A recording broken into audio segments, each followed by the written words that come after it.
C'est en 2007 que Mme Marguerite Blais a instauré une politique municipale amie des aînés, qui est la MADA. Il a instauré aussi un plan d'action pour aider les aînés. Donc, on a mis le guide en place suite à cette politique-là de Mme Blais.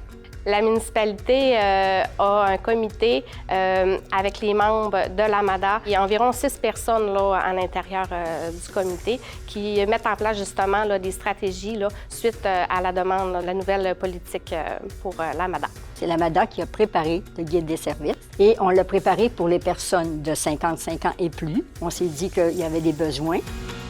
On a fait des consultations aussi. C'est ça qui nous a amenés à dire, bien, ça, il faut que ce soit dans notre guide pour que les personnes soient capables de rechercher facilement les informations qu'elles ont besoin.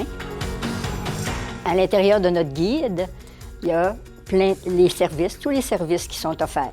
Et les services qui sont offerts ici à Saint-Honoré et aux alentours, parce qu'il y a des services comme, par exemple, la Sûreté du Québec ou les hôpitaux. On n'a pas les services vraiment ici à Saint-Honoré, mais le service est donné quand même aux alentours.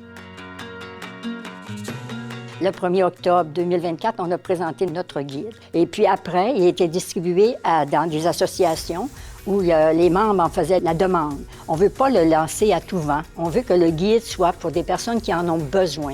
Le guide, hein, c'est un papier, là. Alors, on l'a, il est figé dans le temps, il ne bouge pas. Mais il y a des améliorations, il y a des changements qui vont se faire. Alors, c'est pour ça qu'on a instauré le guide numérique.